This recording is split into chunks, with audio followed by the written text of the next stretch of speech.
If about 100 trees are to be cut to produce charcoal for the traditional stove, we'll cut about just 30 to produce charcoal. Obaapa clean cook stove is a little bit different from the traditional stove. It uses less charcoal.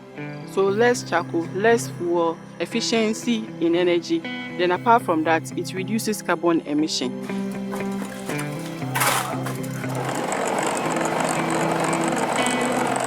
For Africa, we've had several impacts of climate change. Most of them are very severe. For example, we have consistent flooding in the recent time. These are impact of the changes that we have in the climate system. We have droughts, which is also consistent, especially recently. We know that most countries in Africa depend on rain-fed agriculture. So once we have differences in rainfall amount or the times of rain, it affects agricultural production and it affects the economy of these countries in Africa. We have several of the entrepreneurs who are engaged in plastic recycling. These would have ended up on landfills, generating methane, attracting a lot of rodents and things like that. And perhaps when it rains, there's a lot of water that goes from those places into water bodies and contaminates them. Jacgk Trust, for instance, is engaged in the manufacturing of improved cook stoves. Now, the impact this creates is this.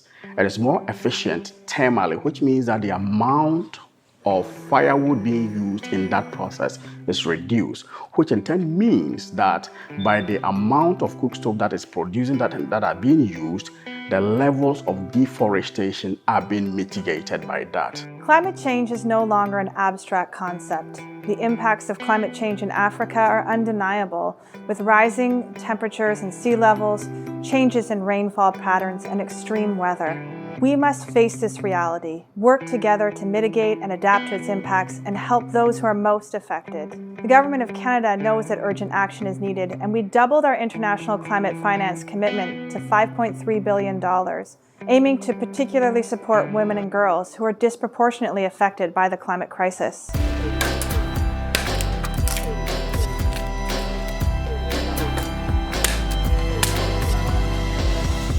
Since our passion is also to reduce carbon emission, that means that we needed to produce more for carbon emissions to be reduced. And we couldn't just do that our traditional way of operation. We needed some machines. We heard that Climate Innovation Center, Ghana, were supporting green businesses. And we knew that ours was one of them. I requested for two things. Packed meal to help me set up a factory to be able to produce my liners. This machine is supposed to help me to mix the clay. Then a potter's wheel to help me produce more of the liners. GCIC provided me with those items. I did not have to contribute a penny. Instead of a global organization directly taking the challenge on, they supported the local institutions to take the direct lead, supporting homegrown leaders, being forward-thinking in their processes, where they recognize the needs as coming from the institutions as opposed to being imposed. With respect to strategic initiatives aimed at attracting an equal number of male and females into the incubator, what we have often done is ensure that, number one, the content that we promote on our website and on various social media handles reflect content that are attractive to females or engaging for female entrepreneurs. Number two, we ensure that our outreach programs reflect topics that are enticing for female entrepreneurs, that reflect female speakers by themselves. And also we ensure when we are going on our road shows, we ensure that we work with female-related agencies in order that we are able to attract female entrepreneurs, particularly in applying and joining the incubator. Rain patterns have changed. The times that we expect rains, it doesn't come. And for Jacgk Trust, we've had our own experience. When the storm was just too much and our whole factory collapsed, breaking my ovens, my kilns, my work came to a stop. I ran back to GCIC. I really wasn't sure they were really going to come to my aid, but I was surprised They opened their arms, they encouraged me, they supported me with funds to be able to come back to my feet. And I'm so grateful to GCIC. Canada's support includes initiatives like the Ghana Climate Innovation Centre because we cannot resolve these problems just with the public sector. We need the private sector, entrepreneurs, and small and medium-sized enterprises because they all have a crucial role to play. Just in this last year, through a coordinated effort that included enterprises supported through this program, the use of clean cook stoves throughout this country was significantly increased. Not only did businesses thrive, households benefited from reduced costs of fuel, and significant carbon emissions were felt for the whole country, equivalent to the emissions generated by 327,000 Ghanaians annually. We continue to be inspired by the creativity of Ghanaian entrepreneurs, their leadership, and solution-focused mindset as they address the most pressing issues of our time. Medine de afie nyaako. Won tensere, ba bebre na fra mi ebo na me ya afuo mu adwuma.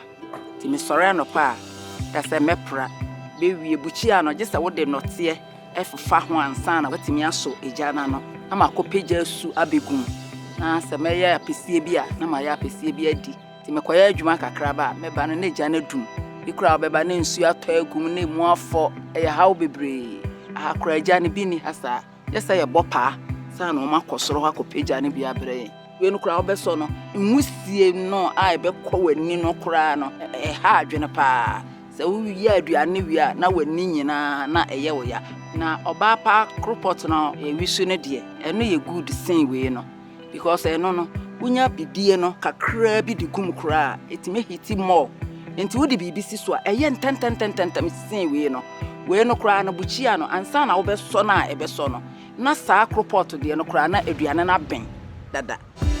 Looking at the future of Ashasi and its two partners, Global Affairs Canada, Ghana Climate Innovation Centre, I'd like us to think about something I read about, which is the quintuple helix. And it talks about how academia, private, public sector, society and the environment need to work cohesively. And in doing so, be very cognizant of how whatever products, processes, or services they produce are impacting the environment, and be very careful in their choices to preserve the environment, because once we preserve the environment, we preserve ourselves. And so that is where I want us to go as a triad. In terms of the impact that GCIC is making with the funding from Global Affairs Canada from the economic and environmental perspectives, this is what the results looks like. Number one, in the last 1.5 years, we have been able to offer employment to almost 600 Ghanaian youth. Number two, our enterprises in the last 1.5 years alone have been able to generate $3.7 million in revenue. From the environmental perspective, these enterprises have been able to avoid over 514,000 metric tons of carbon emissions. What that translates into is the number of carbon emissions generated annually by over 328,000 Ghanaians. So as we look ahead, we see a future where green initiatives like those supported by the Ghana Climate Innovation Centre continue to grow and serve as a blueprint for sustainability across the country and across the region. We also see a place where green entrepreneur initiatives will not be funded by development, but rather they will become part of the private sector ethos, where the return on investment for climate-smart adaptations are embraced. Canada remains committed to supporting Ghana and many other countries' transitions to a healthier, more equitable, and more prosperous green economy.